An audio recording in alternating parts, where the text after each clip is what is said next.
Imagine waking up one morning and half of your world is gone. In 1492, a continent alive with millions would, within a few decades, lose 9 out of 10 souls.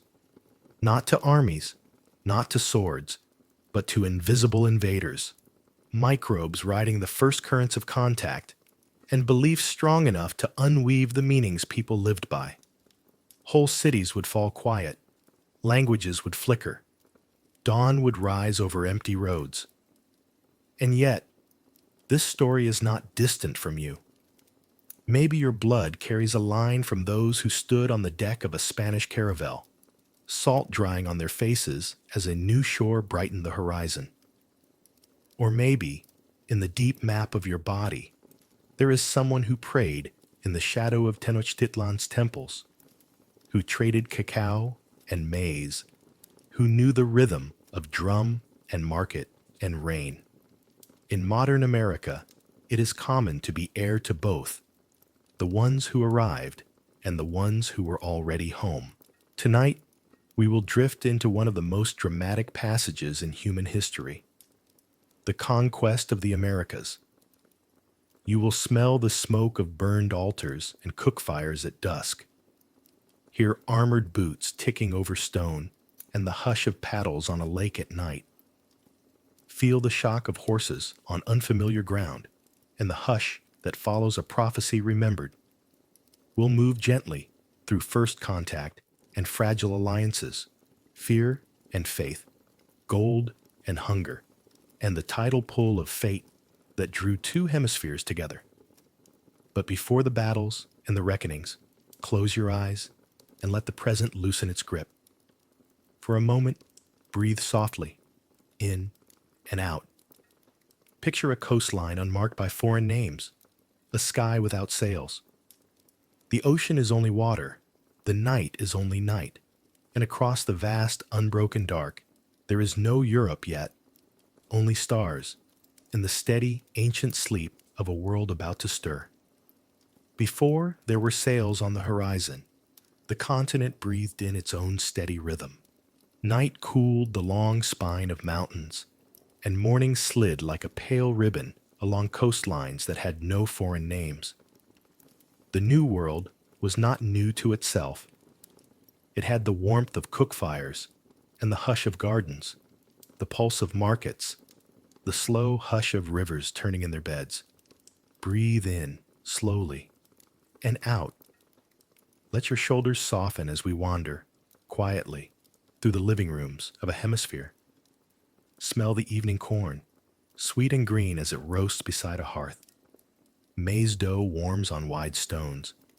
Cacao is ground to a dark, fragrant paste that promises bitterness and comfort in equal measure. Copal resin perfumes the air, a soft, resinous smoke that curls upward like a prayer. From kitchens and courtyards drift the clean scents of lime-washed walls and newly cut herbs, the tang of chili blooming in hot oil. Far to the south, high in a cold, bright light, smoke climbs from Inca terraces where potatoes dry on woven cloth, earthy, simple, sustaining. On the Caribbean, the breeze carries salt and the faint sweetness of drying fish, ropes, palm fronds, and sun-warmed wood. Listen. In the Yucatan jungles, dawn unspools to the steady whir of insects and the sudden laughter of parrots. Howler monkeys call, low, ancient, and thrilling, then fall silent as if the forest itself is listening back. On a causeway, crossing a lake in the Valley of Mexico, footsteps pass in rhythm. Sandals against stone, reed mats brushing against hips, baskets creaking softly. Somewhere a conch trumpet lifts a long hollow note. Somewhere else, a stone drum answers, deep and round, like distant thunder. In the high Andes, thin air turns every sound fine and clear. Weaving shuttles click. Water sings inside irrigation channels. A hand taps a ringing stone that answers like a bell, bright and mineral. Across the grasslands, bison murmur and shift at night, an ocean of warm breath and hide. In canyons of the desert, wind moves through ladders and doorways, a flute of sand and light. Touch, lightly. The pyramid steps under your palm are rough and cool with morning. The limestone breathes out the night's stored chill. On another day, in another city, polished floors are smooth beneath bare feet, grain of stone running like quiet water. You lift a feathered cloak, silky, astonishingly soft, an afternoon of birds alchemized into color, and feel woven cotton against your wrist, dense and springy. Obsidian at a toolmaker's table is slick as ice, edges so fine they catch the sunlight as a whisper. A gourd bowl sits warm from a hand that held it. A clay vessel keeps water the way a cave keeps shade.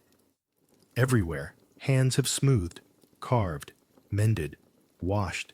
The world is full of touch. Light moves slowly, kindly. Morning sifts through palm thatch, drawing stripes on sleeping mats. Midday flares white on plazas where vendors laugh and children weave through the hips of their elders. Canopies throw islands of shade over cacao, peppers, painted masks, jade. Evening collects in the courtyards, blue and gentle. Torches open small suns along walls. Fireflies tremble in gardens. Constellations come forward. Guides, calendars, stories. The night sky is crowded with ancestors and animals, with gods who walk and speak in patterns you could trace with your fingertip. You breathe softer now, in and out. Life turns in circles.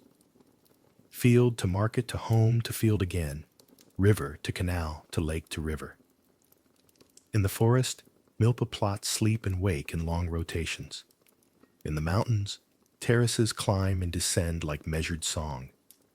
There are ceremonies that tend the world the way you might tend a candle. Gratitude poured like oil, attention as a small, steady flame. The songs that rise are not loud.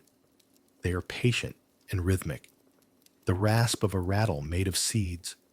The hum of a chorus that leans into harmony. The body remembers such patterns. Your breath begins to match them without effort. You walk, slowly now, through a city built on water. Canoes glide by with baskets of flowers, maize, tiny flashing fish. The air smells wet and green. A heron steps with unconcern on a floating garden, then lifts away as if someone thought the idea of flying and the bird obliged. A priest passes at a distance, robes moving like a shadow of cloud. A child stares at you, then smiles and is gone. There is no rush here, only sequences. Planting, counting, carving, teaching, sweeping, stirring, resting. Far away, the desert holds its own quiet. In an adobe room, cool as a pause, a pot is turned by hand. Paint blooms red, brown, black. Outside, ladders lean against the sky as if to remind the day how to climb. Wind carries cedar smoke through rooms whose doorways frame bright squares of afternoon. In a canyon, you place your palm against rock that remembers hands before yours. The warmth you leave there is a temporary signature that the stone accepts without remark. Even farther, where the mountains keep a stricter time, the Inca road runs. It is a ribbon held tight along cliffs, a patient measure from village to village. Runners pass down messages, steps quick, but breath steady. A llama bell yields a small, agreeable note. At dusk, the terraces and their shadows look like a text written on the slope. You can read it with your eyes, but also with your skin. The language of stone and frost, of sun's angle and seed's desire. Let the senses gather in the bowl of your chest. The smell of corn and cacao, the incense of resin and pine, the feel of stone and feather, cotton and clay, the chorus of parrots and insects, drums and conch and water. This is a continent set to its own heartbeat. every region a chamber, every people a distinct, sustaining note. Nothing is empty. Nothing is waiting. Everything already is. Now, we cross the little bridge of time. Imagine you are falling asleep on a straw mat in a small hut by the Caribbean Sea. The air is fresh and clean. The walls breathe. You taste a little salt on your lips. Your skin is warm from the day, and a breeze threads your hair like a gentle comb. Somewhere close, dinner's ember fades to a red eye. Somewhere far, a dog barks twice and is quiet. The shore speaks continuously.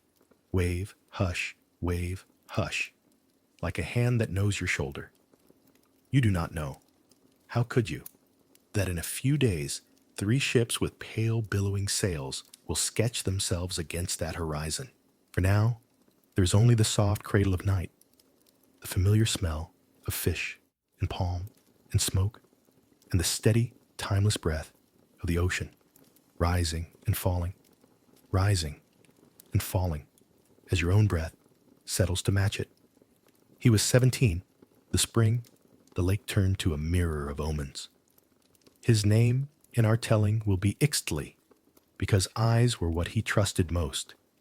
The changing color of water under the causeways, the tilt of egrets over the chinampas, the way the sun struck temple steps like a slow cascade of fire.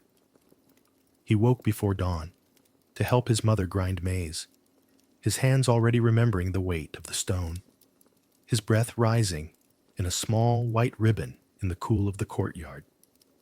The city, Tenochtitlan, breathed with him.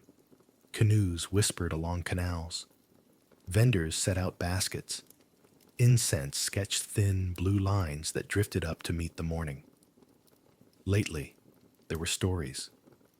Fishermen spoke of floating mountains that had appeared where the sky meets the sea. Some said they were the return of ancient lords. Others, shadows from a world misremembered by the stars. Ixtli listened and tried to hold both fear and curiosity in the same hand, the way you hold a clay cup, firmly, gently, without spilling. He believed in gods the way one believes in rain and stone, not as ideas, but as neighbors. He prayed with the simple thoroughness of a boy who wants the day to go kindly, and the prayer left him lighter, as if some invisible strap had been loosened across his chest. By mid-morning, the plazas brightened like enamel. He crossed one with a bundle of reeds over his shoulder, steps steady on the cool stones. People moved in good order, porters and scribes, soldiers, gardeners, children. But something in the collective rhythm had changed, almost imperceptibly, like a drumbeat you can't hear but somehow feel. At the edge of the marketplace, a man with traveled feet, a trader whose sandals had tasted many roads, told a ring of listeners about men with skin pale as peeled maguey, who rode deers that never tired and wore shells that could not be cut. Laughter rose, because laughter is how a city keeps from tipping all the way into worry. But the story clung to Ixtli like a scent. On the other side of the ocean, in a cramped, tar-scented space below a wooden deck, a young man counted beads on a rosary, with hands that could not quite stop shaking. In our telling, he is Diego, because the name is simple and kind, and because he carried simple and kind hopes through a complicated world. He had left a hill village where the ground was poor and the future thin, where his mother had looked at him as if searching his face for bread. He knew a little about war from other men's talk, but more about hunger. What he understood best on that long crossing was the sea, its moods, its patience, its way of making men small and honest. He had signed on under a captain whose name people said like a test of courage, a man who believed his purpose had been braided by God with iron and daring. Diego believed in God too. though his belief was soft-spoken and mostly shaped like gratitude when the sky cleared after days of wind. He dreamed of a coin that would ring true when dropped on a wooden table, of a small plot of ground where the soil would admit it had been loved, of shoes for his sister. He told himself he was brave, and sometimes he was. When the ships finally shouldered into a harbor that looked poured from light, Diego saw green unlike any he'd known. Green that moved and breathed. Green with birds sewn into it. The air was thick and generous. They made camp and prayed. And after the prayers, men joked and compared bites of unfamiliar fruit. And after the jokes, they sharpened blades and said nothing because it was night, and the forest listened when men sharpened blades. He slept with his head on his pack and dreamed of bells, though there were no bells. Across the months that followed, the two young men came closer, the way two boats might drift from opposite shores toward a single island, neither aware of the other's name, each learning the other's world one hint at a time. Ixtli was taken from errands in the market to work as a runner, a messenger with careful legs and a reliable memory. He went where told, carrying words stitched to his breath, and he learned the maps of tension spreading like hairline cracks, the worry in his uncle's voice when he spoke of Tlaxcala, the measured tones elders used when the name of Cortés came up, the way his friends laughed only with their mouths and not their eyes. He was not a soldier, but he knew soldiers by their shoulders and the way their hands settled near their weapons, even when they meant only to scratch an itch. He knew priests by the stillness they carried, like the surface of a bowl that had never been tipped. He knew his mother by the particular sweetness of her remarks when she was afraid and wished not to agitate the water of the home. The first time Ixtli saw a horse, it sprang from the earth, or so it seemed. He had climbed a rise to hand off a message when the line of men appeared with the sun pinned behind them, and the creatures under them were larger than any deer, with heads that tossed and rumps that wrote muscle in the air. The animals wore faces of leather and metal. Their feet struck the ground with stone voices. Ixtli went cold, and then hot, and then cold again. He did not run. He looked. The riders passed in a clatter like festival and battle braided together. A man with a beard as carefully kept as a garden turned his head and met Ixtli's gaze, just a flicker. And in that brief exchange was shock and a small, reluctant recognition. So you are real. Diego, for his part, saw a city that broke something open in him. Approaching along the long stone causeways, with water lying on either hand like sheets of blue glass, he felt his mouth fall open and could not close it. Tenochtitlan rose cleanly from the lake, ordered and glittering. Markets like living mosaics, gardens afloat, temples stepped into the sky. He had not known men could make such a thing.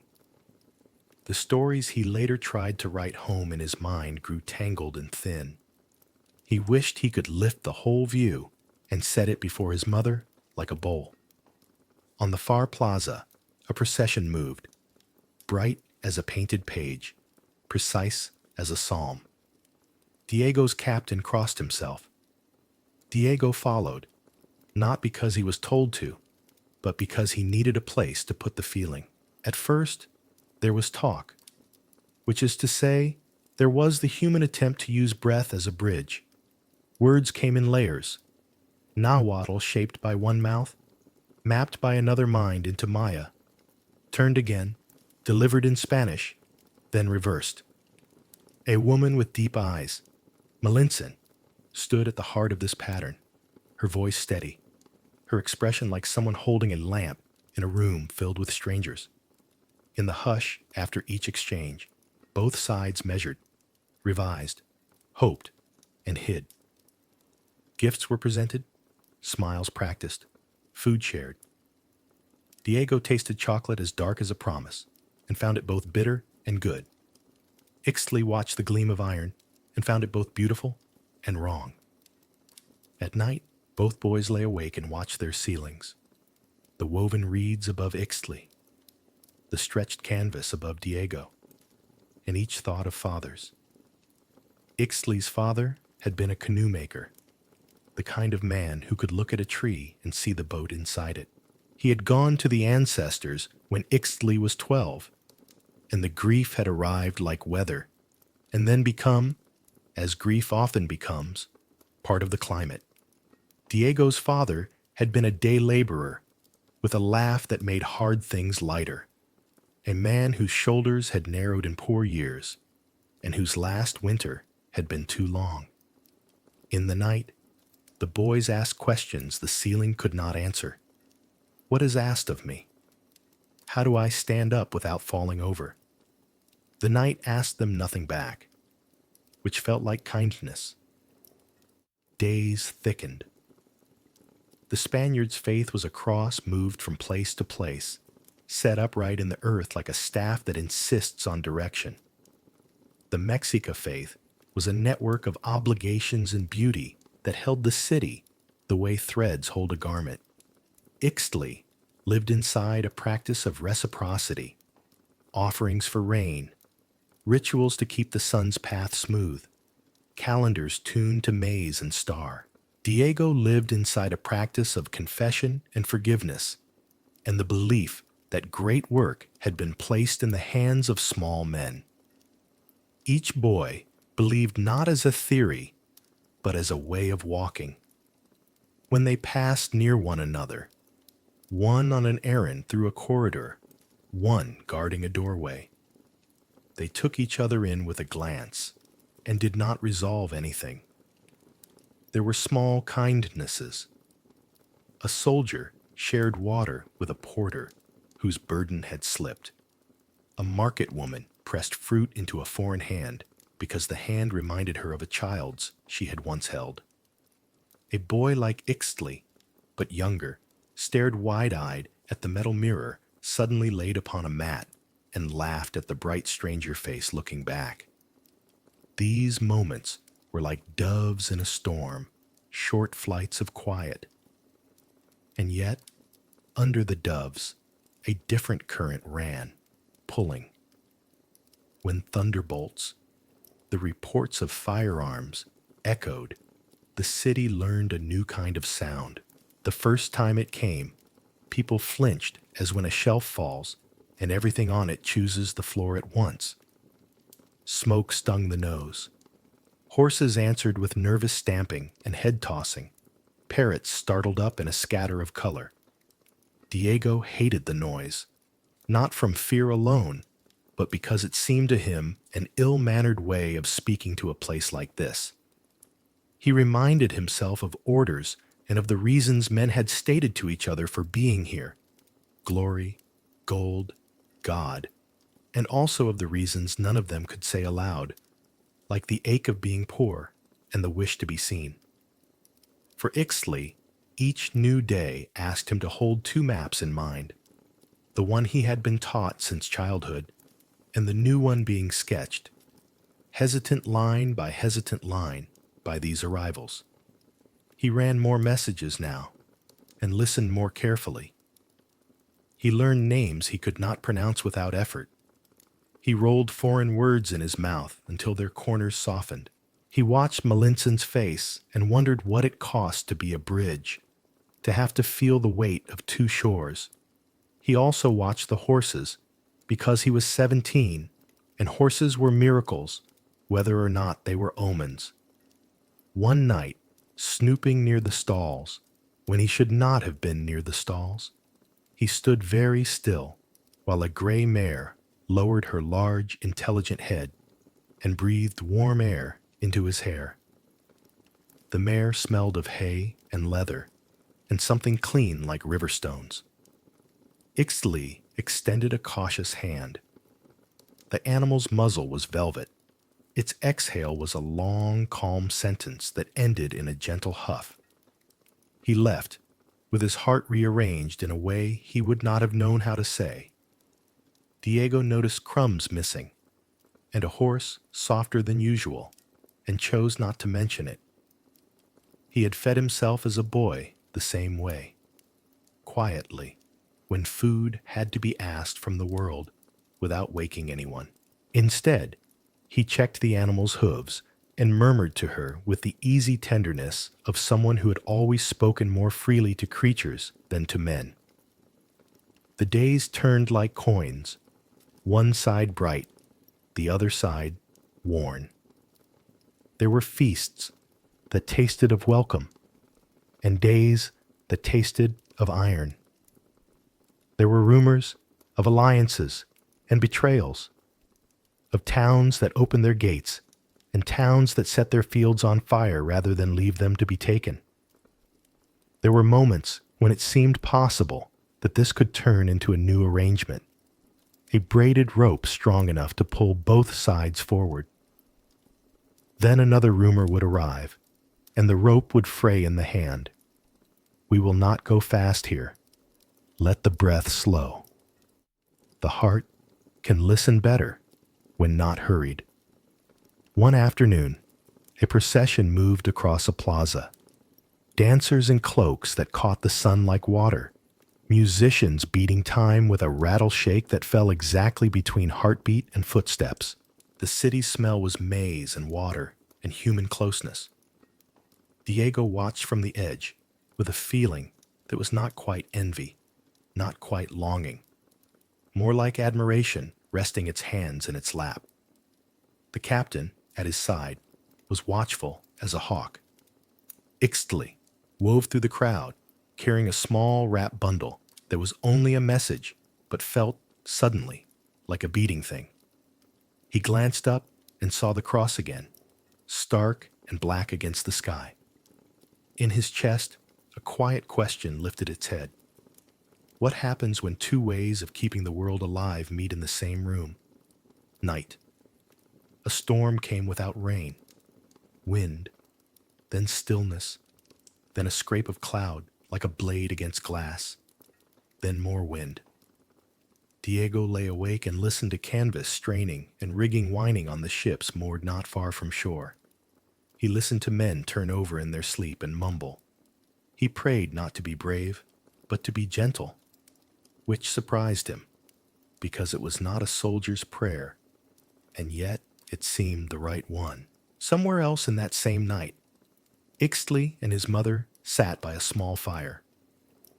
She combed his hair with her fingers as she had when he was small, and he let her, and the gesture made him drowsy and sad and peaceful all at once. In the mornings, business resumed. Markets have a way of insisting on continuity. Hunger respects drama, but does not obey it. Ixtli delivered a message that passed from hand to hand like a hot coal. Diego polished a helmet that made his own face look like a stranger swimming in a pond. Each did the next useful thing and told himself the world would make room for it. In those days, both boys learned that awe is as strong a force as fear. Diego kept seeing work so fine he forgot to breathe. Stone that fit stone so closely that a knife could not find daylight between them. Feathers laid in such order that they turned into pictures of birds that seemed about to fly out of their own likeness. He recognized in these feats the same love that made good boots and careful roofs at home, and the recognition steadied him. Ixtli, watching the way metal took an edge and kept it, watching a cannon cough smoke and thunder, felt another recognition. This was also work. Someone's long hours, someone's cleverness applied to stubborn matter until the matter agreed to obey. He did not admire what the work did, always, but he could acknowledge the skill. If you are listening to sleep now, let the pace relax further. You can hold a story and also float a little above it, the way a bird floats a little above a field, wings tipping, eyes soft. On a quiet afternoon, Ixtli met a voice rather than a person. He'd been waiting in a shaded corridor when he heard someone singing in a language that ran like water over stones. He could not shape the words, but he could feel their work. Comfort, petition, gratitude. He closed his eyes and listened. Later, he would learn it was a hymn, the kind sung at the end of Mass when men who had been stern all day let softness land in their throats. Another time, Diego paused outside a house where a woman spoke to a bowl of water and a handful of leaves, and the cadence of her words rested on him like shade. He did not know the meaning, only the mercy of voices used for healing. Small understandings kept appearing at the edges. The way a child laughing sounds the same in any city. The way a mother's hand moves, without needing to look when a pot threatens to boil over. The way tired men sigh in harmony even when they are strangers. These recognitions built a kind of fragile bridge across which only such small things could pass. Nothing heavy, nothing urgent, only the tender survivals by which humans admit they are the same animal everywhere. Still, the larger bridge trembled. Orders were given, protocols were tested. A celebration went wrong, and memory kept the wrongness bright. The thundersticks spoke more often. Horses stamped and rolled their eyes. The lake that had reflected sky with such innocence began to reflect smoke.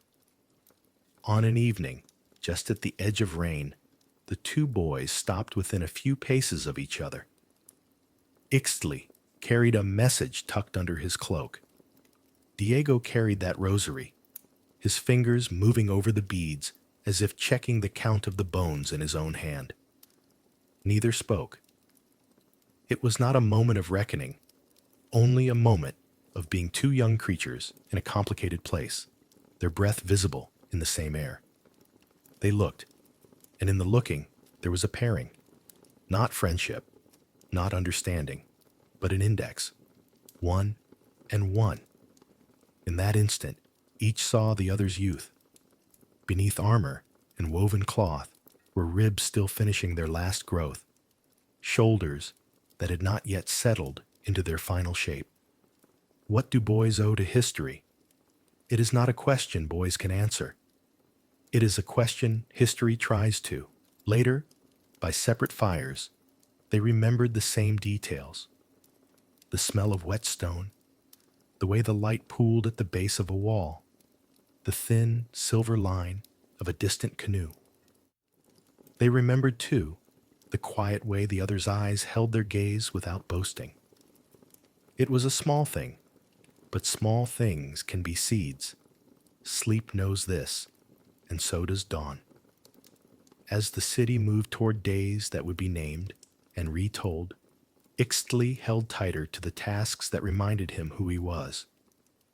He fixed a broken paddle.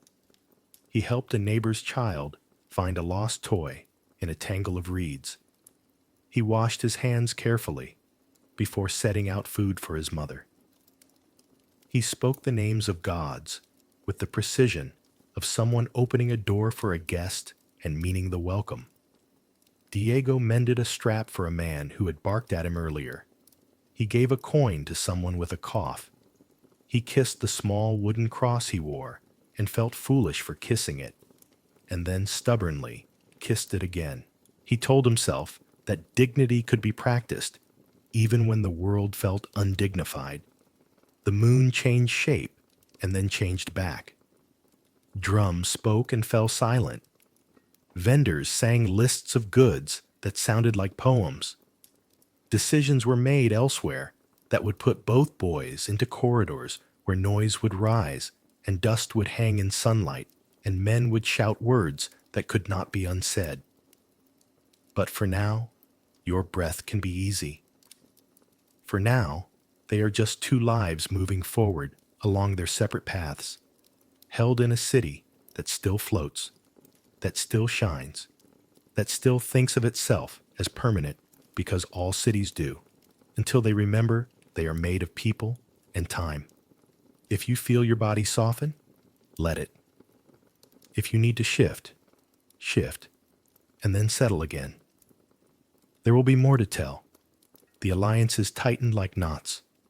The first exit, the return, the long siege that taught the lake new words for sorrow. There will be choices each boy must make, and the choices will have weight. But the story will keep their humanity close, like a cloak that warms without burning. Before we step into those halls, rest a little here with them, at the balcony of a long night, looking out over water pricked with torchlight, listening to a city breathe. The air is damp and sweet. Somewhere a mare stamps once and relaxes. Somewhere a mother turns, and a pot's lid lifts and sings. The stars hold steady.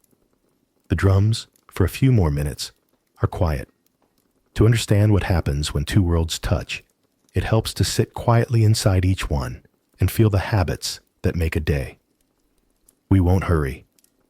Let the breath be easy, in and out. We'll walk through homes and markets, plazas and decks, gardens and chapels, so that when speeches and battles arrive, you'll know where the words and steel came from and whom they belong to. Life in Tenochtitlan and the Valley of Mexico morning begins with water. In courtyard basins, faces are rinsed, hands wash grain. Brooms of stiff grass lift dust into small, shining clouds. Families belong to Calpulli, neighborhood communities woven from kin, craft, and duty. A child learns who he is by learning what is needed: grinding maize, tying reeds, carrying water, placing a mat straight. Girls and boys both go to school. Most attend Telposhkali, where discipline is gentle but steady. Work, obedience, running, to make the legs remember distance. Some, children of nobles, or those chosen for priestly paths, enter Kalmakak, where books are deer-hide and bark paper folded like accordions, and where speech is weighed like stones. The Tlaquilo, scribes and painters of codices, teach the grammar of pictures and the calendar's music. 1 reed, 2 flint, 13 movement. Knowledge has texture here. It is carried, sung, counted, shared. The city's food is grown on chinampas, floating gardens held to the lake with willow roots and the patient hands of gardeners. Rows of maize, beans, squash, amaranth, each plant answering another. The air smells of wet earth, the kind of smell that settles the heart. Canoes bring harvest to markets. Canoes carry people the way streets carry footsteps in other places.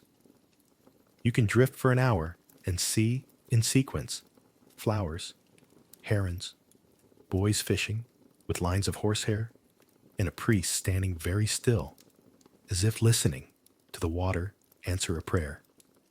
Markets, especially the great market of Tlatelolco, are a wonder that never quite stops being a wonder, even to those who go daily. There are measured prices and people who enforce them. There is noise, but it is a lawful noise.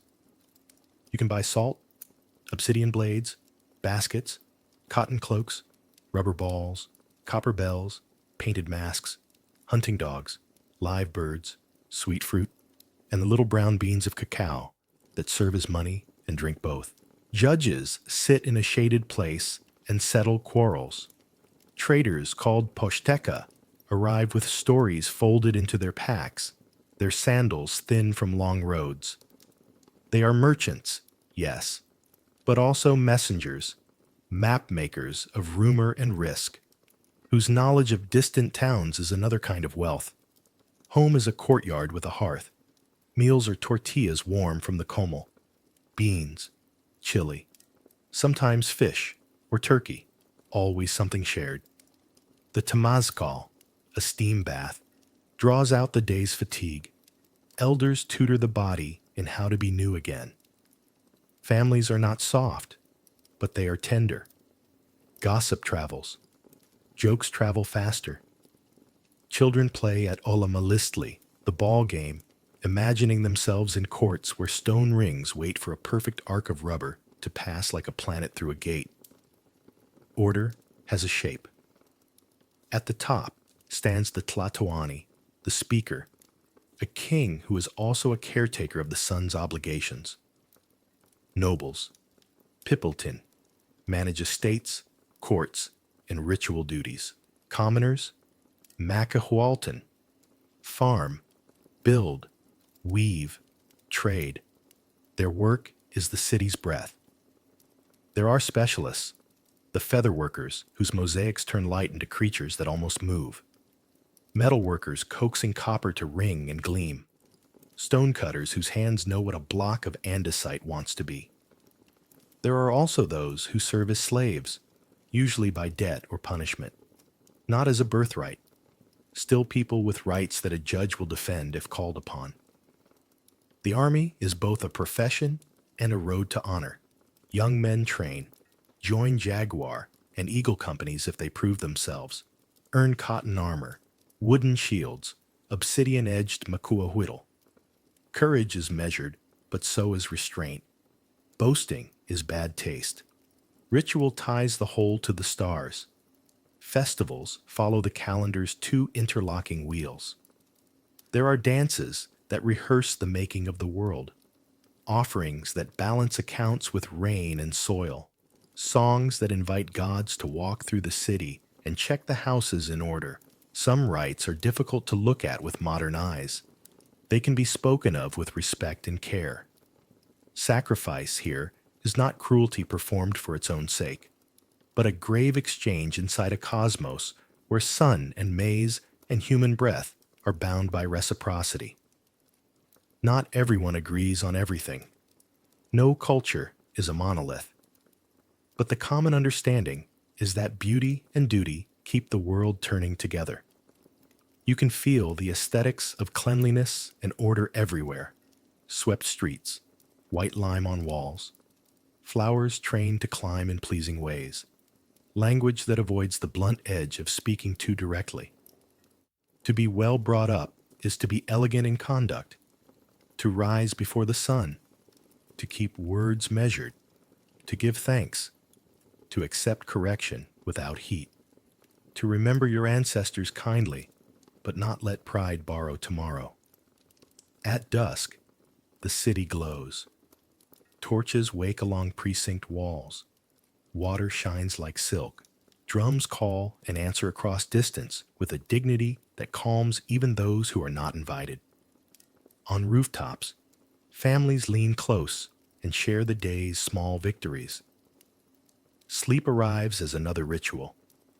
Mats unrolled, a last sip of chocolate, a prayer released like a tether cut, bodies lying down inside a system of meanings that makes room to rest. Life in the Spanish camp and on the open sea, across the sea, order wears a different uniform. It starts on the ships, where space is tight and rules are tighter. The captain's word is a plank. The pilot's chart is law. The boatswain's whistle divides the day. Men sleep where they can, on coils of rope, under a boat, against a barrel of water. Hardtack cracks at the teeth. Salted meat sweats in the heat. Weevils are a kind of protein if you look away. Water goes stale, but must be drunk. Wine encourages and betrays. The smell is pitch and hemp, and men who work too hard to be fussy. When storms come, prayer is a grip on wood.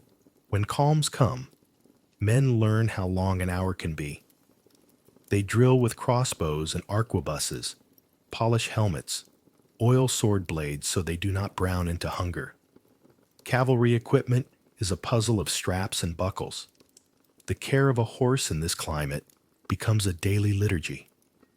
Armor is not always worn. Heat is a teacher, but it is often kept close, proof against fear as much as against obsidian. There is pride in steel. There is also awareness that steel rusts if ignored one day too many. A soldier's dignity is part discipline, part maintenance. Above the ranks moves a web of duty and honor that can feel invisible, but governs almost everything. Younger sons, men from poor hills and crowded towns, those who carry Hidalgo blood with no land to match it, these find in war a narrow doorway toward possibility. They bring to the doorway their catechism and their hunger both. Honor means words kept, valor shown, insults remembered, wagers paid, God appeased. It also means knowing when to bow and when not to, when to salute a banner and when to test a rumor. The captain's standard flaps. The royal arms remind men that their courage belongs to a crown beyond their sight. In camp, the priest keeps hours with a patience that sets the day's pulse. Mass at dawn, if possible. Confession, if bravery falters or hard choices blur lines. A blessing spoken over bread that tastes like yesterday and tomorrow both. The cross is planted in raw earth with a hammer's insistence. Men sing, often quietly, because quiet singing makes courage seem more honest. The requerimiento, a legal declaration, is sometimes read. Words about sovereignty and consent, spoken in a language almost no one nearby can understand. To the Spaniards, it is an act that makes conquest lawful. To the listeners, it is wind over reeds.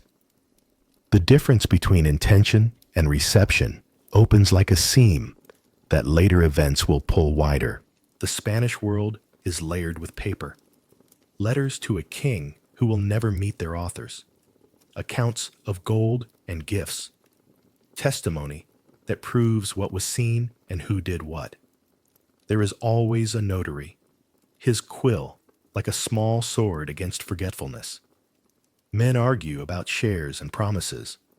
They also share water and jokes. They are not a single thing.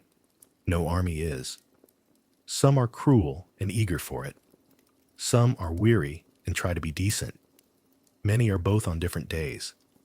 The line between saint and sinner is a road someone walks back and forth as need and conscience require. Faith, for many, is simple and practical.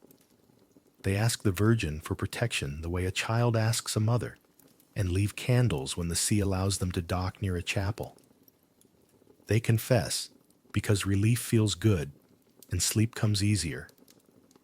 They believe they are instruments of a mission to carry the gospel and the sacraments across salt water to places that, in their maps, are painted with myth.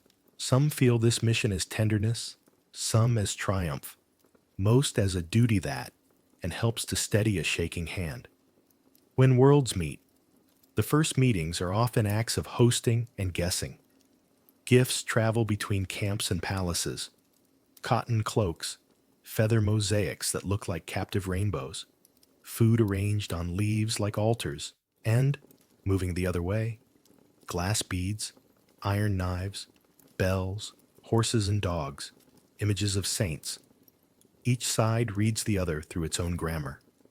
A mask is art to the Spaniards, a sacred face to many who made it. A rosary is an object of beauty to the Mexica, a string of prayers to those who carry it. Gold speaks loudest to those who must pay debts. To others, it is sunlight hardened, precious but not sovereign. Misunderstandings are not failures of intelligence. They are collisions of meaning. Diplomacy takes the form of feasts, processions, and speeches carefully built not to give offense. Speaking itself is a ceremony. Words bend around respect. Metaphors lead the way. Directness is saved for when there is no other path.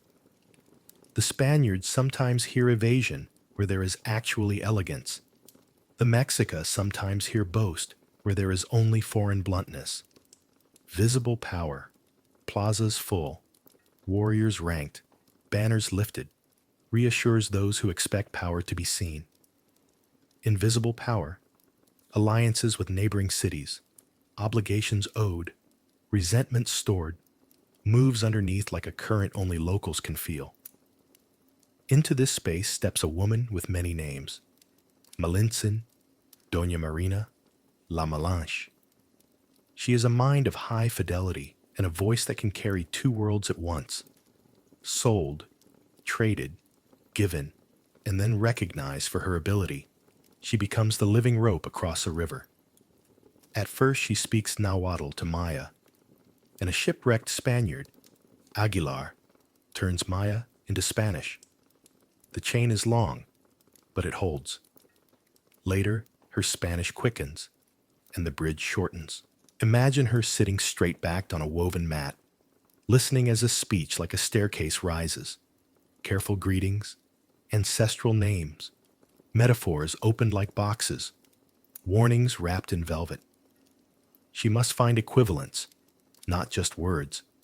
Teotl is not quite God, Tlatoani not quite king, tribute not exactly tax, alliance never simply friendship. She borrows from both systems to make a third, temporary one strong enough to carry intent. She checks a face after each sentence to see if the meaning landed. She edits as she breathes. It is work that uses every part of a person: memory, poise, courage, tact. It is also work that leaves a cost. To speak for others is to be praised and blamed by turns, often for the very same sentence. In these meetings, protocol matters. Who sits? Who stands? Who speaks first? Who touches which object? Each action is a statement. A cloak placed over shoulders means more than warmth. A refusal to eat certain foods can read as suspicion or piety depending on who is looking. A cross planted in a plaza is a promise to one side, a challenge to another. Drums and trumpets mean readiness in both cultures, but they call different gods and different memories. Even silence has accents. A pause may mean respect, or it may mean calculation. There is curiosity braided into the fear. Spaniards look at aqueducts and causeways and see competence that pushes against their prejudices.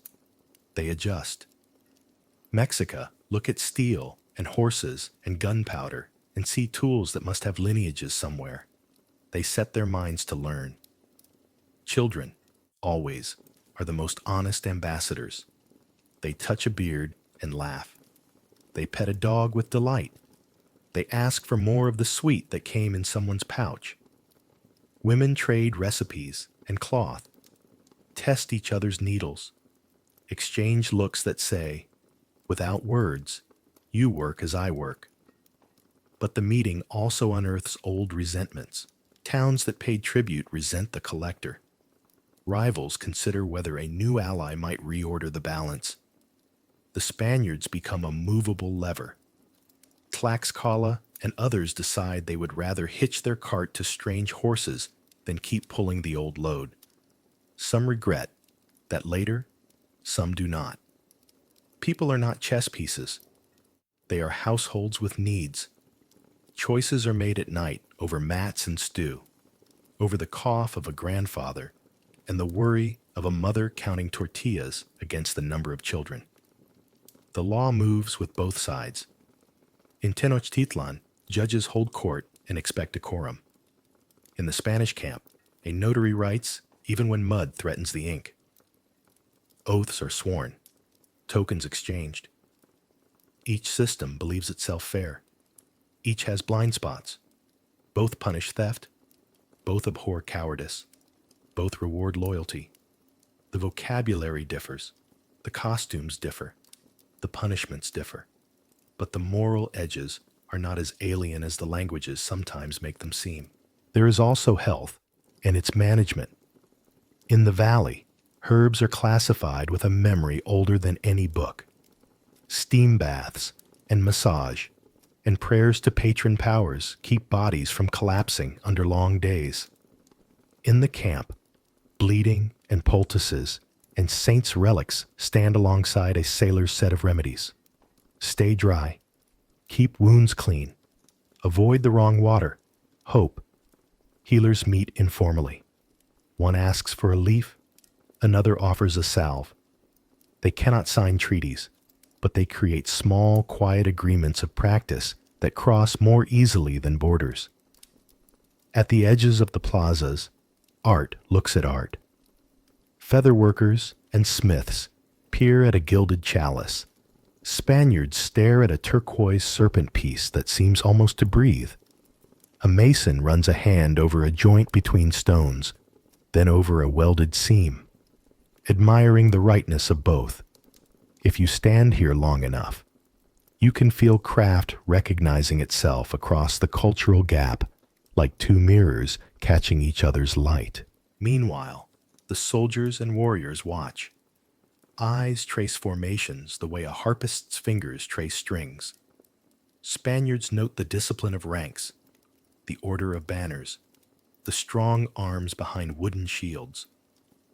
Mexica observe the timing of volleys, the way horses wheel, the reload rhythm of arquebuses. Professional respect does not erase rivalry. It sharpens it. In the evenings, men describe what they saw with gesturing hands, moving salt cellars and cups like units on a table, each side imagining how to answer the other's strengths. Through it all, everyday life insists on itself. Markets open, babies are born, lovers quarrel and mend. Someone's roof leaks and is patched. Someone's aunt tells a story better than anyone else, and people gather to hear it again. A Spaniard finds a familiar herb and makes a soup that tastes like a hillside at home. A lake fisherman teaches a foreigner to paddle without splashing. These are the soft ties history rarely records, but which hold the weight of days while the banners fly. When messages must travel faster than feet, runners go.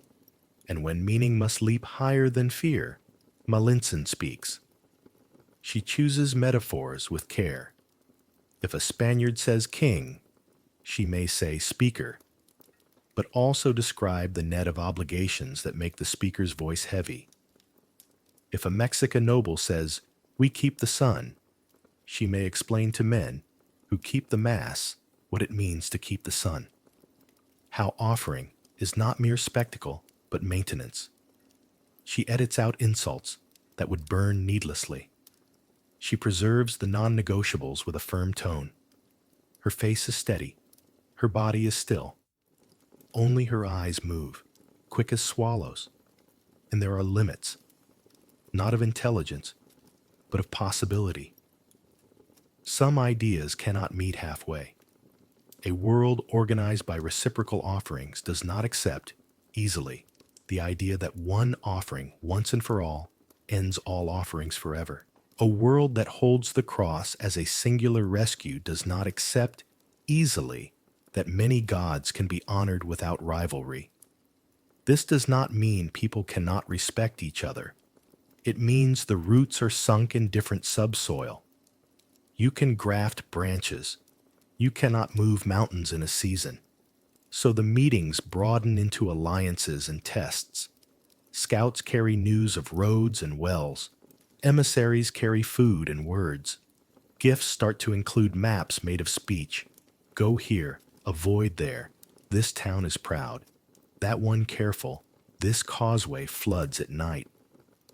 In quiet moments, men on both sides admit, if only to themselves, that the other is not a shadow, but a people. That admission is humanizing, and it makes what comes next heavier. We will let the breath slow again, in and out. The social fabric you've just touched, schools and ranks, markets and mass, rituals and rules, will not disappear when armies move.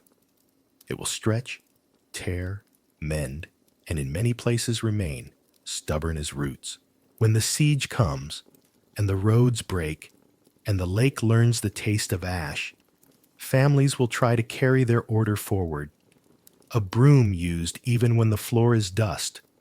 A prayer spoken over a pot when there is little to put in it.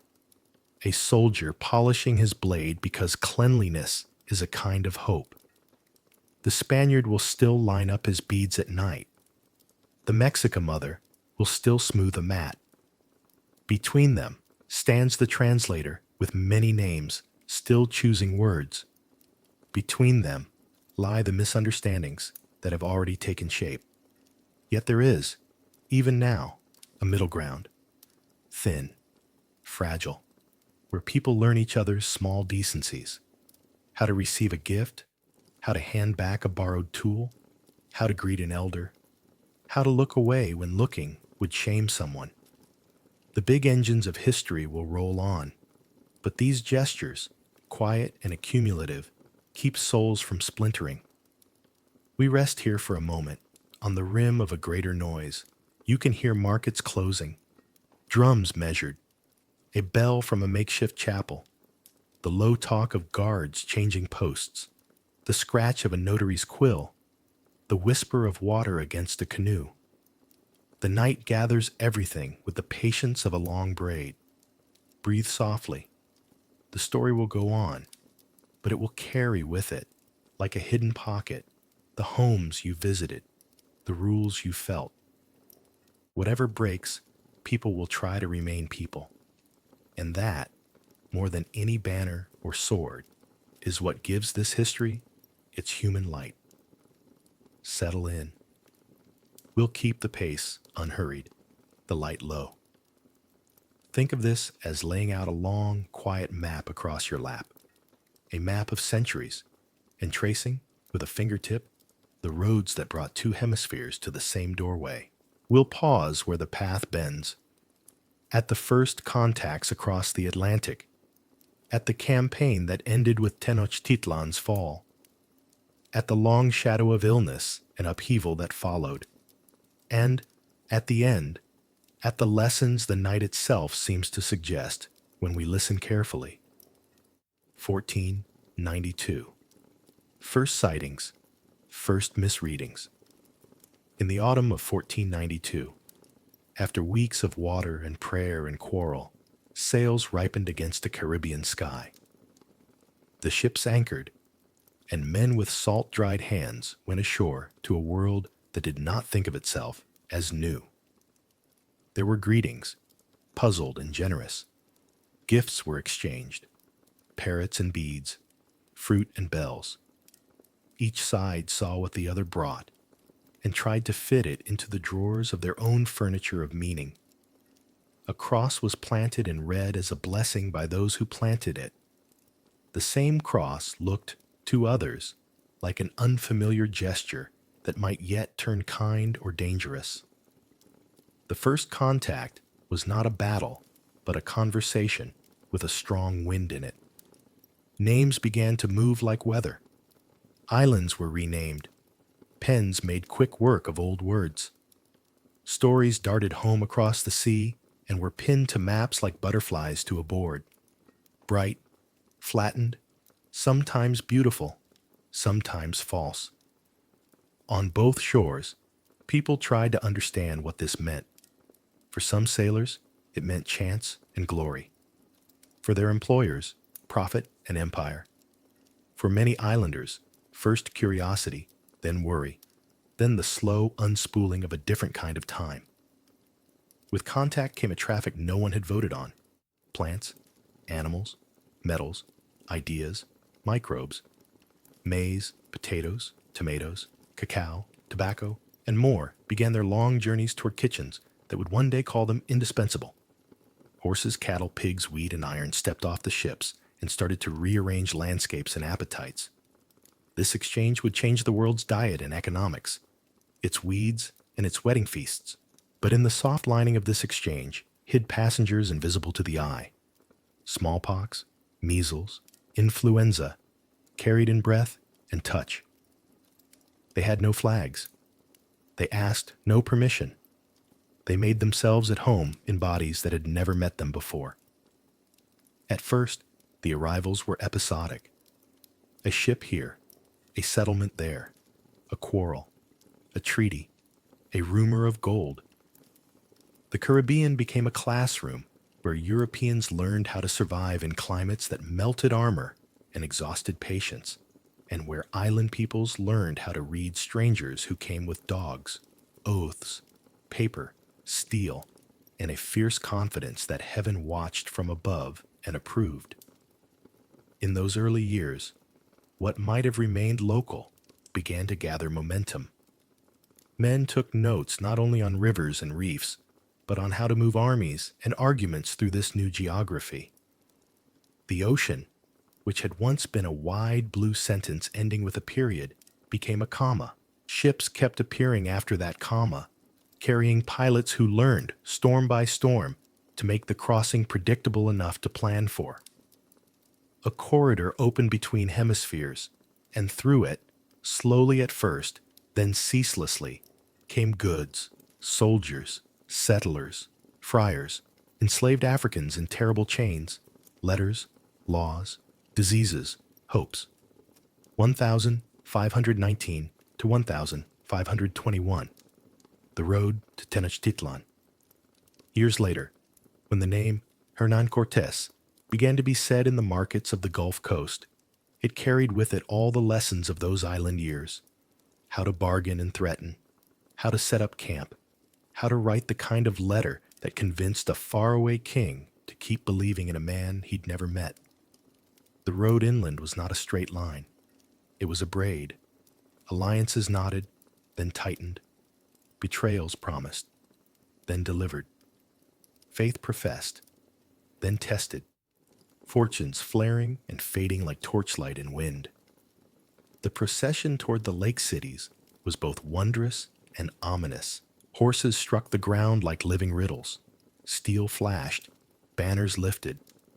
Towns weighed the costs of friendship and enmity. Some, long resentful of tribute owed to the Mexica, saw in these strangers a tool to rebalance the scales of power. Others saw only calamity and braced. There were battles that felt like festivals gone wrong, shouting, drums, smoke, and there were embraces that felt like traps with soft fur. When the causeways drew near and Tenochtitlan rose from the water, it rearranged the minds of men who had arrived with a sense of assured superiority. Here was a city the size and order of which they had not imagined. Markets like seas, gardens afloat, aqueducts carrying water, with a calm the sea never had, temples lifting steps into the sky, like carefully counted prayers. For a moment, awe and greed and fear stood shoulder to shoulder, awkward in their shared astonishment. What followed is told in many voices. In the soft voice of diplomacy, there were meetings rich in protocol, food and caution, gifts given, words weighed, metaphors carrying freight too delicate to lay down in plain speech. In the hard voice of war, there were skirmishes and sieges, a retreat through unfamiliar streets, a return with allies, the long choke of blockade. Malinsin, the interpreter with the steady gaze, kept building bridges of words, while men on both sides looked for places to set ladders against walls. Illness arrived like a second army no one had invited. Smallpox moved from bed to bed, house to house, crossing boundaries that soldiers had to pause at, moats, gates, ranks, and taking from families not only warriors, but weavers, boatmen, midwives, children. In the arithmetic of siege, the counting of food, the tally of weapons, disease wrote its own numbers. The fall of the city in 1521 was a military event, yes, but it was also a collapse under the combined weight of alliance, blockade, hunger, disorientation, and epidemic. Afterward, the lake that had once mirrored sky began to mirror a different plan. Stones were repurposed. Churches rose where temples had stood. The calendar's wheels were pressed by new hands. The rhythms of prayer in Latin began to braid with prayers that had already been spoken to other names. Survivors learned a new vocabulary of rule, cabildo, encomienda, doctrina, and read those words against their own grammar of obligation and reciprocity. Some resisted, openly and in secret. Some adapted with severity and genius.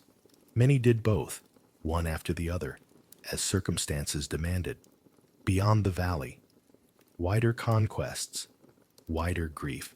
The pattern in central Mexico was not the only pattern, though it became emblematic. To the south and east, the Maya world, woven from cities that had risen and fallen long before Europeans sailed, resisted and negotiated for generations. Conquest. There was not a single blow, but a long pressure, a series of campaigns, treaties, uprisings, and surrenders that stretched across the 16th and into the 17th century. Even when Spanish banners stood in central plazas, forests and frontiers kept their own counsel. Communities moved, reformed, pretended to comply, preserved. The story is not a simple line. It is a net with tears and mends. Farther south, in the high air of the Andes, a vast empire, Tawantinsuyu of the Inca, held together lands from the edge of the equator to the lip of the deserts.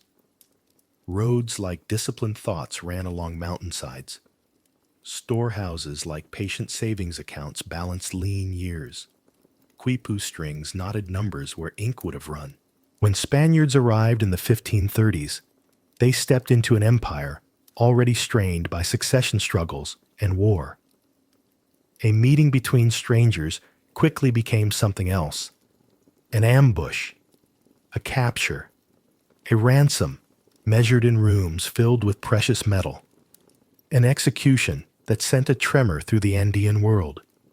Cities exchanged hands. The old center fell. Mountains, which had been steady for ages, listened to new names echoing along their slopes. In each region, the work of remaking society began and never truly finished. Encomienda systems granted labor and tribute to newcomers under the theory of protection and instruction. In practice, these often became engines of exploitation. Priests argued not only for souls, but for justice, sometimes fiercely. Debates in distant halls about rights, about the nature of conversion, about what it meant to be fully human, spilled in slow motion into policies that helped here and hurt there. Missions rose. Towns of Indians were planned on grids. Old gods were pressed into new names. Saints learned to share festivals with local protectors. Across these landscapes moved not only Spaniards and indigenous peoples, but also Africans, enslaved and free, whose forced crossings braided a third great strand into the fabric of the Americas. Sugar made money that soaked cruelty into soil. Silver filled ships that creaked home heavy and returned light, but for more ambition. The Atlantic became not a barrier, but a belt, tightening. Through all of this, disease kept working. Epidemics came like bad seasons that overstayed, appearing in cycles, strange fevers, coughs, poxes that thinned towns, emptied workshops, and blunted the capacity of communities to defend and recover. The numbers told in later books are staggering. The lived experience was a long grief, punctuated with the moments of relief and renewed determination. Where death went first, memory followed. But memory, unlike people, can duplicate itself. And so cultures found ways to carry more than their share. In lullabies and recipes, weaving patterns and prayers slipped into new languages, stubborn gardens, and secret names. The exchange that keeps going. Over time, what historians would call the Columbian Exchange reorganized life on both sides of the water. In the Americas, pigs rooted up crops, but also fed hungry families. Horses rewrote hunting, war, and story. Cattle drew plows. Wheat learned to grow far from home. In Europe, potatoes buffered poor harvests. and made cities possible that would have struggled without that underground generosity. Maize and beans warmed tables. Chocolate turned from ritual to indulgence to industry. Tomatoes edged their way into sauces that now seem eternal. This exchange was not fair or benign. It was transformative and often violent.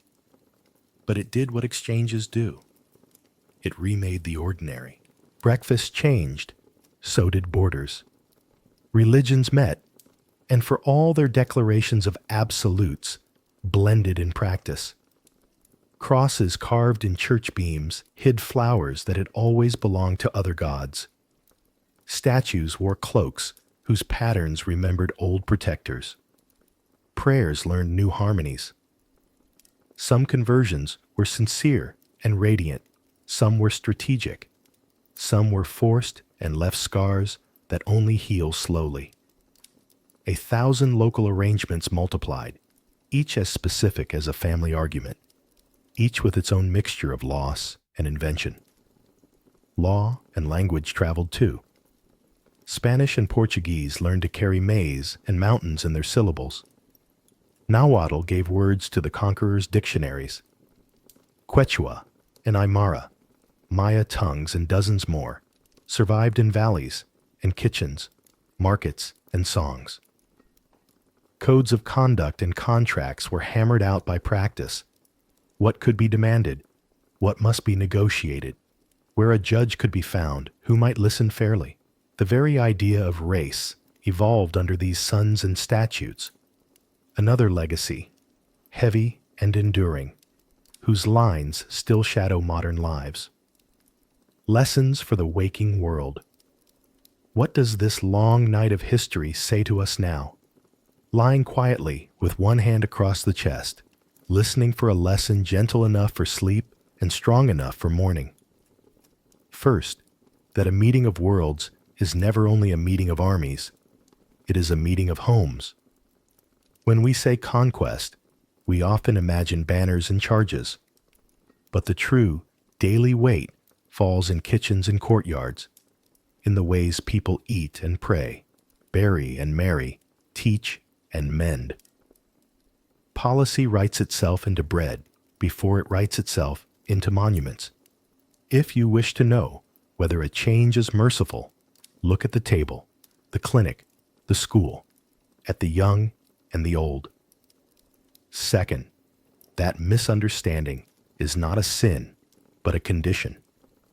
The early decades are full of people acting in good faith within the narrow lanes of what their words could carry. God, king, gift, tribute, ally. Each was a suitcase packed differently in each culture. The remedy was not to forbid speech, but to widen it. Translators, like Melanson then, and countless mediators now, do a kind of holy work that remains undervalued. They build passageways where cliffs confront each other. If the modern world wants fewer collisions, it must learn to honor and train more bridge builders. Third, that power loves to call itself destiny, but the record shows how contingent so much was. Battles turned on weather and rumor. Policies turned on a handful of persuasive voices. Epidemics arrived at speeds that no one controlled. This truth can feel frightening or freeing. It suggests humility in those who hold power, tenderness among those who suffer under it, and patience in all of us when we imagine that history is a machine rather than a negotiation. Fourth, that survival is rarely pure. Cultures that made it through did so by bending without breaking, by making room for new tools and new music while guarding old vows. Purity is a glass ideal. Life is wood and cloth and clay, materials that mark and mend. There is courage in resistance. There is also courage in adaptation.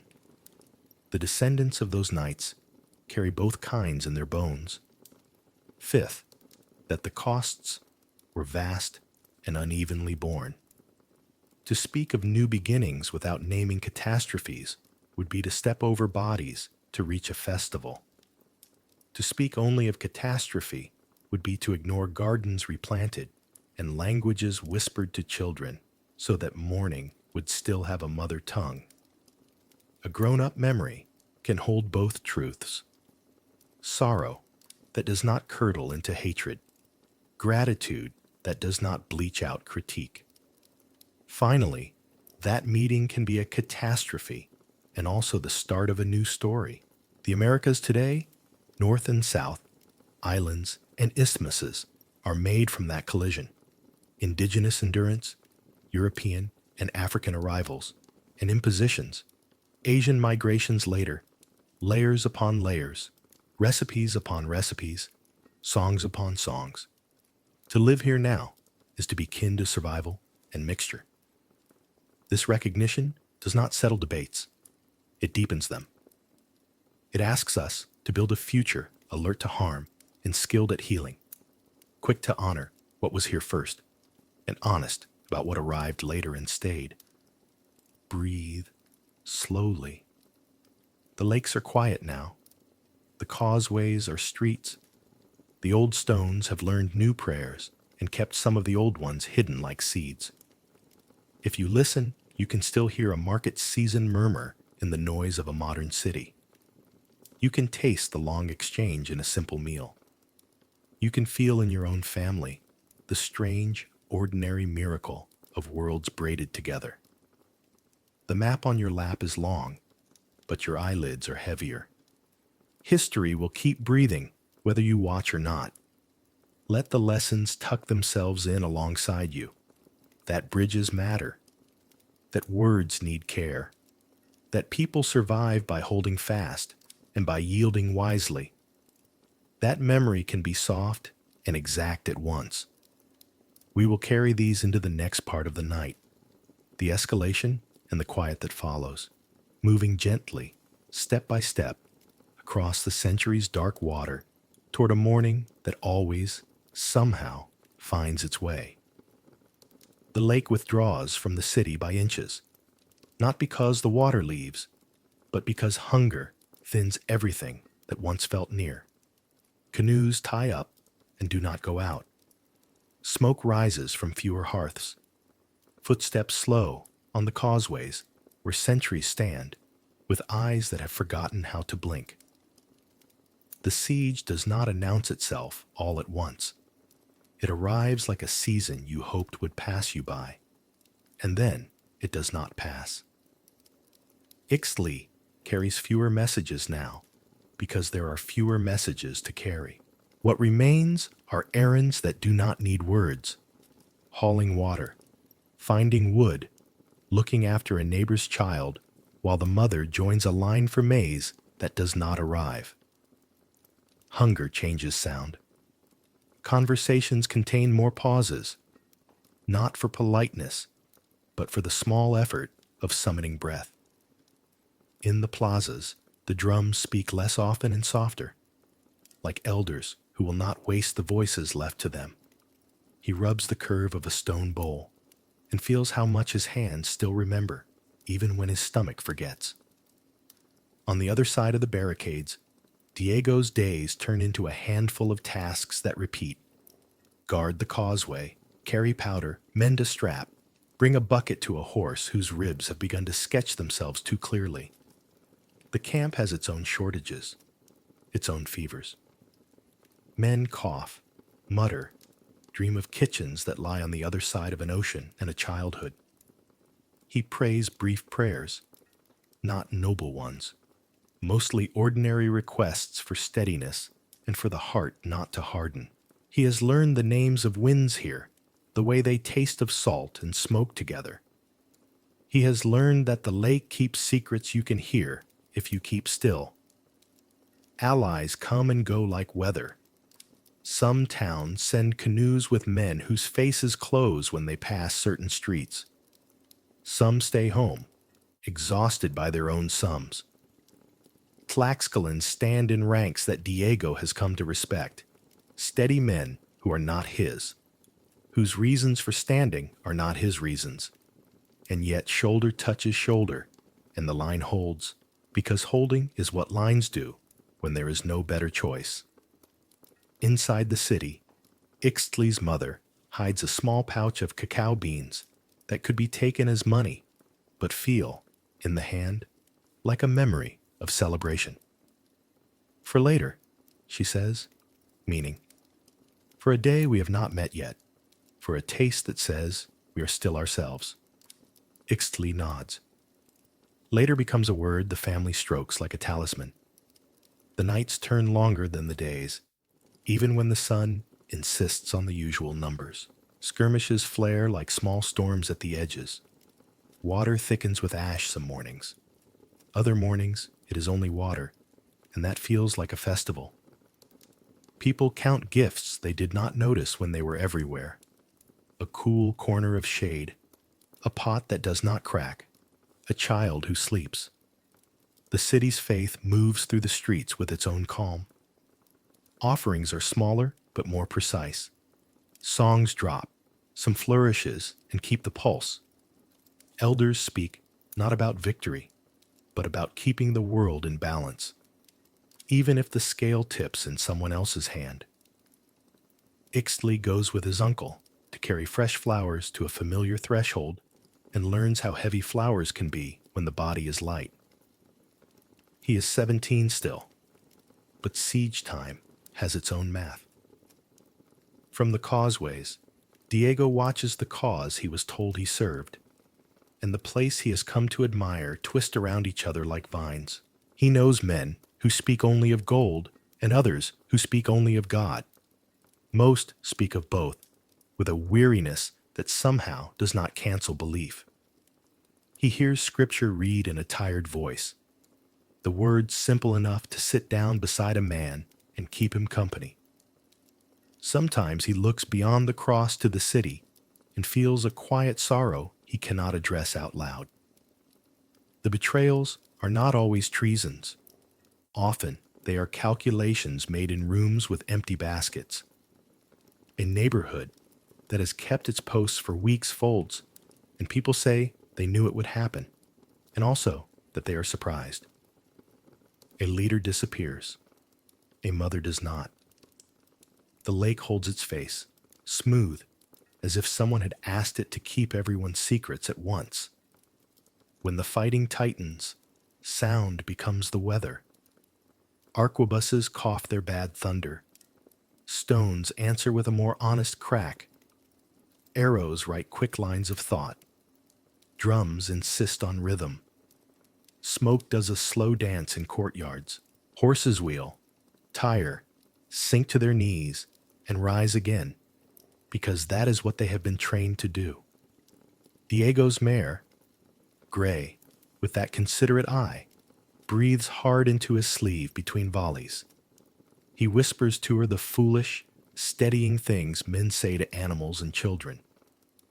Ixtli finds himself on a rooftop with others, not because he is a warrior, but because the city has run out of clean borders between roles. He carries a basket of stones. He shares water. He learns the weight of fear and how to set it down for a moment to pass a jar. Across the square, he sees faces he knows from markets and schools made into masks by ash.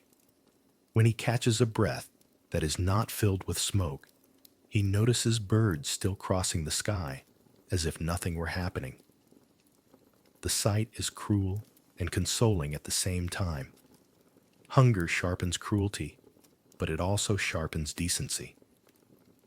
Ixtli watches a guard break his tortilla in half and press the larger part into a stranger's hand. Diego sees a surgeon work with a patience that borders on prayer. Men who spoke hard words in the morning carry the wounded together in the afternoon and do not recount it later, because the world does not always need a witness for kind things to keep their shape. The turning comes not in a single hour, but all at once in memory. A wall yields that was meant to hold. A fire finds a dry path and writes a line through a district. A rumor lands and proves true. The temple precinct, which had always looked like a promise, becomes a problem to be solved by ladders and flames. People look for places to stand and then for places to leave by. The city that felt like geography shrinks into pockets of rooms and courtyards, into the size of a family, a mat, a pot, a breath. Ixtli reaches the steps of a temple he has climbed in festival and in quiet. The stone is warm with a heat that does not comfort. He turns and sees the city's avenues written in smoke. He has the sensation, brief, ridiculous, exact, that if he could just breathe for the city might be all right. He breathes in and out, once, twice, and understands that breath is not a currency he can spend for anyone else. On the far edge of the plaza, Diego's unit moves under orders that sound almost like the ones from yesterday and are not. They advance, stop, advance, kneel, fire, rise. His hands do what hands do when practice protects them from thinking too much. He steps into a space he has never stepped into before and finds that the air feels different there, as if many voices had leaned on it for years and then ceased at once. There is a moment when the gods go quiet, or rather, when their keepers do, and the silence feels like a reply. Ixtli looks up at a sky that has always been populated and finds it unaccountably far.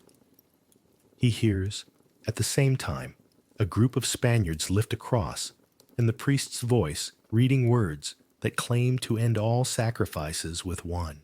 The sound sets a new center in the plaza. It is not a victory cry. It is a statement laid upon the ground like a heavy plank. Some kneel. Some look away. Some stare with a gaze that refuses to choose. The fall is both a moment and a long slide. Stones that were set with such devotion are pushed and tumbled.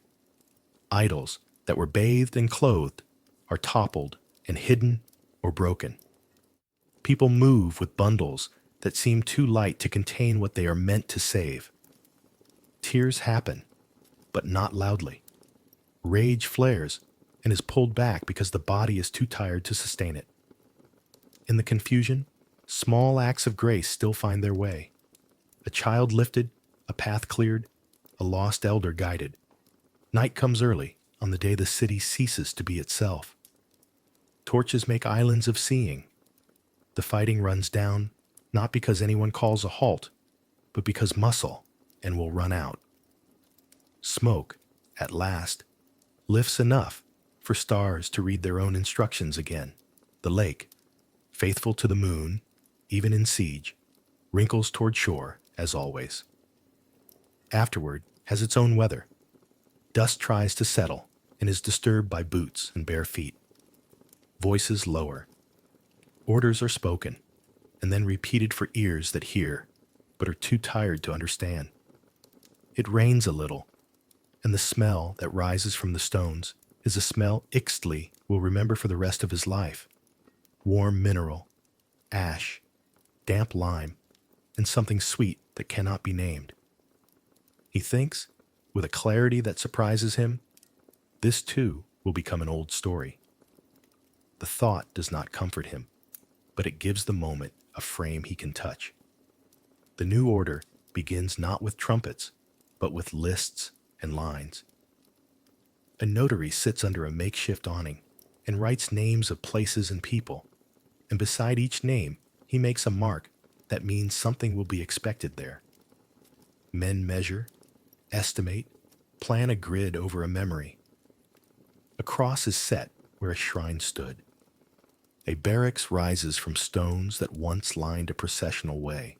Diego is told to stand guard beside a pile of loot he did not collect and does not desire to carry. He counts because he is asked to count, and because counting is one way to keep from thinking too much. Voices flow around the rubble like water looking for a channel.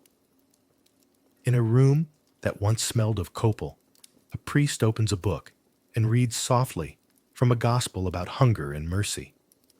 His Latin sits in the air like a lamp. In the next courtyard, an elder repeats a prayer he learned as a boy, a set of names that once woke a son and now wake his courage. These are not debates. They are habits of endurance. Two kinds of breath, two ways of placing hope, rise and fall in adjacency. No one shouts them down. The night accepts both without commentary. There is grief, which is a work, and not only a feeling. Ixtli helps clear a path through a street where the stones have become a loose argument. He and his mother find their home changed but standing, the mat intact, the little pouch of cacao beans still in its hiding place. She breaks it open. They count and do not eat them. Later becomes later. He sleeps sitting up and dreams of a mare's breath in his hair. Diego, given a few hours, walks to the edge of the water and kneels for no other reason than that his legs want to fold.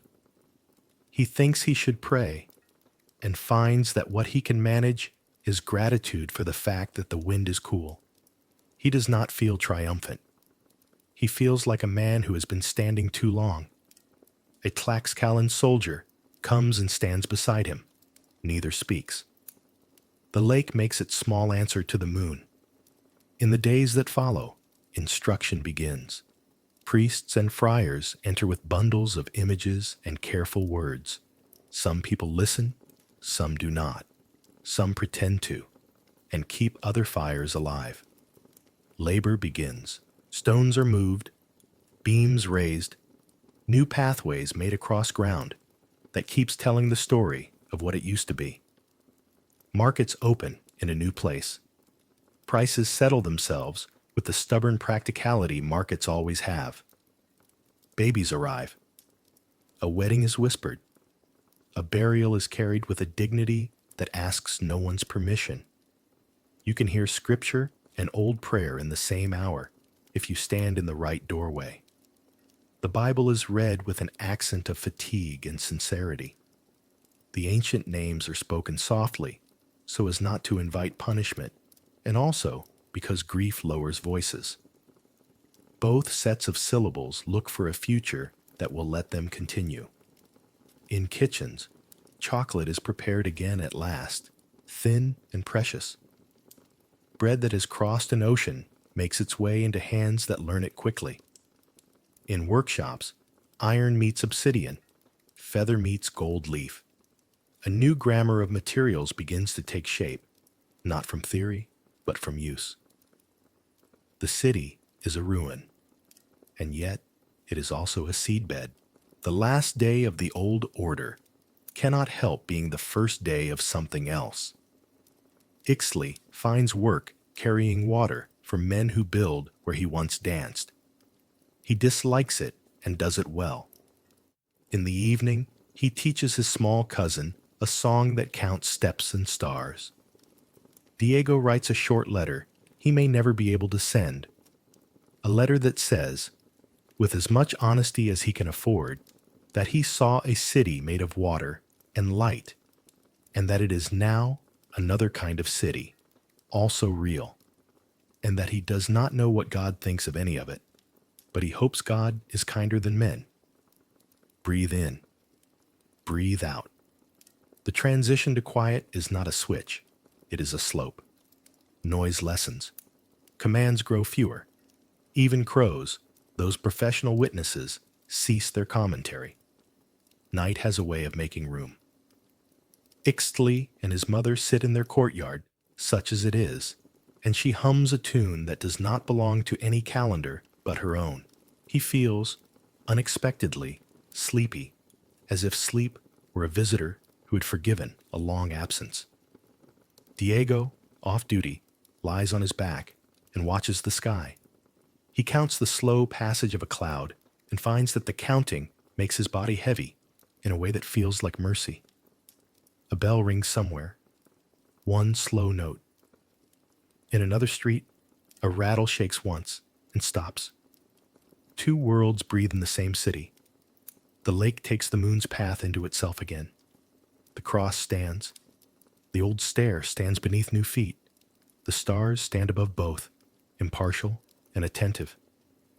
The past has already become history, and we remain its witnesses. The words do not arrive as a proclamation. They settle like dust, lightly, evenly, over stones and shoulders. They do not end grief. They do not justify harm. They simply name a fact and ask the heart to accept its shape. Accepting is not approving. It is the act that lets sleep near without erasing memory. Let your breath match the lake's small tide. In and out. The siege is over in the telling, even if its echoes continue in morning chores. The city is altered, but not gone. People are altered, but not erased. In the hush, after so much clamor, you can hear the ordinary again.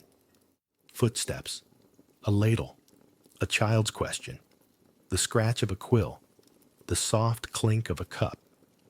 These sounds are the beginning of any recovery the world can claim.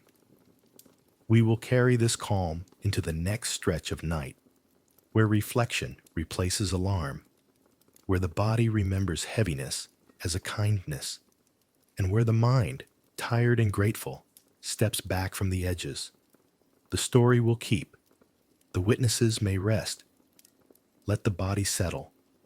Let the chest loosen, as if the night itself had placed an open hand over your heart and asked it to rest. We have walked across crowded markets and silent courtyards. We have heard drums and bells. We have stood in a plaza where breath was a kind of prayer. Now we step back, gently, and look at the whole shoreline of this story. The long sweep where water keeps kissing land and pulling away, kissing and pulling, patient as time. History does not whisper only one word about the conquest. If you lie very still, you can hear at least two. The first is tragedy. Lives torn, cities broken, families thinned by hunger and disease, altars overturned, languages shoved into silence. That word deserves quiet, because grief is a kind of sacred work. The second word is beginning, not clean, not fair, not simple, yet a beginning all the same. New foods crossed oceans and found new kitchens. New sounds learned to share a song. New names took root beside older roots that would not let go. These two words sit next to each other in the same room. They do not agree, but they do not drive each other out. To be honest with the past is to let both remain. Think of cultures the way you might think of light passing through leaves. Even when a branch is cut, sunlight finds other paths. Even when a tree is burned, seeds banked in the soil wait for rain. Defeat and survival can occupy the same body.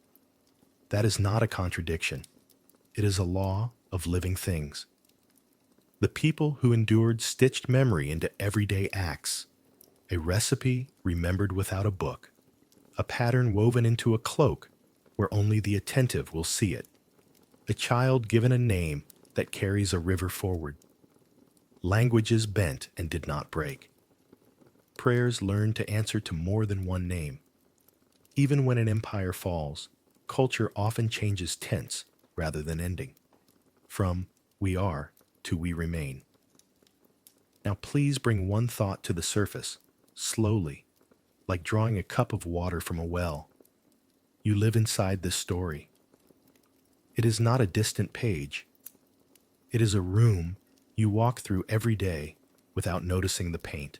Maybe you ate corn or chocolate this evening. Gifts from the people who tended these plants for centuries before the word America existed in its current sense. Maybe there is potato under the comfort of a simple meal you love, a tuber that stabilized continents far across the sea. Perhaps there's a word in your neighborhood, a street, or a river, or a city that wears an indigenous name, lightly but stubbornly. Perhaps there is a song you hum that carries a drum from one shore and a guitar from another braided in your breath. The ordinary reveals lineage if you look at it slowly. We are, each of us, inheritors of the meeting of two worlds, not only those with genealogies that wind visibly through the Valley of Mexico or the hills of Extremadura, not only those whose blood holds a direct confession of mixture, but everyone who eats from the global table set by that terrible and fertile encounter. In kitchens, in courtrooms, in ballparks and schoolrooms, you can watch the consequences simmer and cool. The point is not to take pride or to feel blame, but to recognize you are living in a house built by many hands, some praised, some forgotten, some wounded. Recognition is the first step toward reverence. Reverence is the first step toward care. Breathe in, breathe out. Imagine the past not as a cliff behind you, but as soil beneath you. Dark, complicated, full of shards and seeds. Walk gently on that ground. The story you've heard tonight asks for a kind of grown-up tenderness, to call harm by its true name, to refuse to turn sorrow into spectacle, and at the same time to witness the creativity by which people refuse to vanish. Both tasks are tiring. Both can be done quietly. You can be a witness without shouting, a learner without arguing, a descendant without boasting. Consider Ixtli and Diego, the boy with hands trained by water and stone, and the boy with hands trained by rope and iron. Their lives were small in the way most lives are small, and yet their days sit inside the engine of history like cogs inside a clock. What the clock wrote was loud. What they did was human, sharing water, mending straps, singing over embers, whispering a prayer that asked simply for gentleness. If there is a moral for waking hours, it might be this. Large turning points depend on small decencies. Empires swing on hinges you can oil with quiet acts. If you need another breath, take it now. Slowly, through the nose, slowly out the mouth. Let the shoulders fall. Let the jaw unclench. When people speak of memory, they often imagine museums or monuments, the public grammar of remembrance. But memory's truest home is habit. It lives in how you greet a neighbor, how you keep a promise, how you share what is scarce, how you correct yourself without humiliation, how you teach a child to say thank you in whichever language the household knows best. These are the soft technologies by which cultures survive conquest and poverty, migration and misunderstanding. They cost nothing. They profit everything. The present, for all its speed, longs for rhythm. The past offers rhythm. Planting and harvest, market and festival. The regular kindness of sweeping a floor. The measured courage of telling the truth. When the modern world feels like a crowd running, you can borrow an older pace. It is not nostalgia to walk more slowly. It is skill. The people you met tonight, some with cloaks of feathers, some with iron buckles, would recognize the discipline of calm. Calm is not denial. It is a way to see clearly. If you have been holding anger, set it down beside you for a while. You can pick it up again in the morning if it's still useful. For now, hold curiosity and gratitude, two small, steady lights. Be curious about the names around you, the foods that comfort you, the stories your friends' families carry. Be grateful for the inventions you did not have to invent, the recipes perfected by other hands, the roads you did not have to build and yet get to walk. Gratitude does not erase debt, but it makes repayment feel like a privilege rather than a chore. Remember, too, that any new world worth building must learn from the old. Let policy be measured by kitchen tests. Does this change make it easier for children to eat, elders to rest, workers to be safe, neighbors to trust? Let belief be measured by bridges.